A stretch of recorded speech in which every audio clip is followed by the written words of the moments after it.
listened to a girl that didn't date very much because she thought all these guys that were asking her out all the time, which were many, and she said no, is they were patronizing her because they wouldn't ever really like her. And if she went out with them, then they would get to know her and realize the kind of person she is, and she would never get a second date, so she said no to most of the first ones.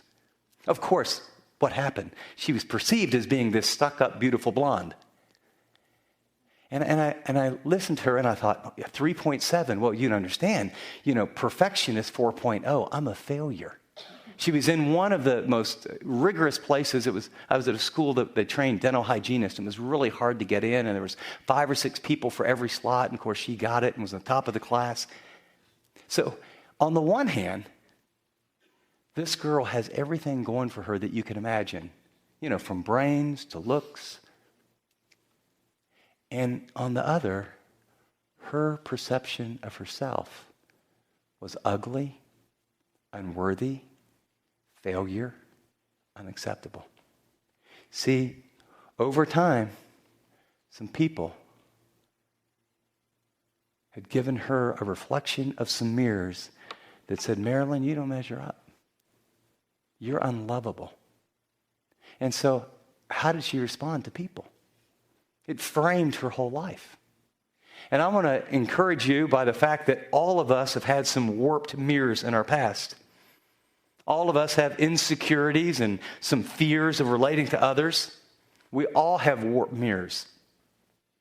Over the years, I've seen this in pastoral counseling, and not always to the extreme as a Marilyn, but everybody has some pictures of yourself that really don't add up.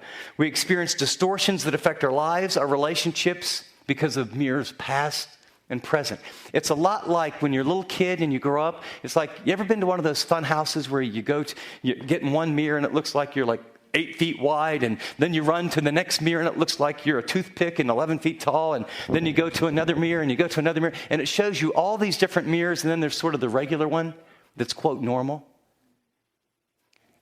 You need to understand there have been people, experiences, trauma, rejection, media that have happened in your life that have implanted little warped mirrors that have come together to tell you who you think you are.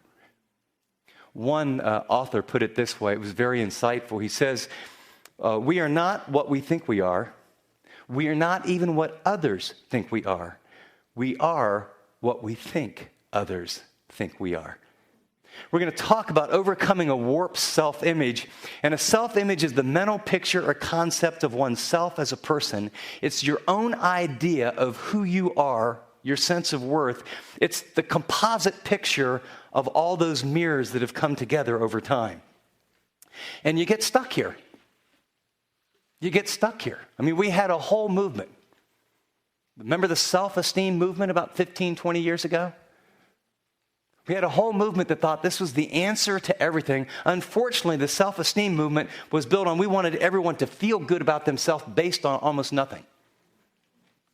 But what I want to do is I want to spend some time and we're going to look at sort of the problem. And here's the outline in your mind. We're going to talk about how did I, how do we as people develop our self-image? How do those mirrors come together where you have a picture, a composite picture in your mind of who you think you are? Then what I want to do is show you briefly what's the impact of that if it's inaccurate. And then we're going to get to the really good news where God's going to say there is a mirror that's accurate. There's a mirror that's accurate 100% of the time, and you're going to have these kind of mirrors. They don't go away, do they? You have neighbors, church members, people, sons, daughters, friends. You're always getting perceptions from people, and God's going to say, here's a mirror.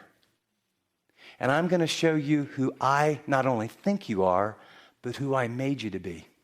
I'm going to show you that you're fearfully and wonderfully made.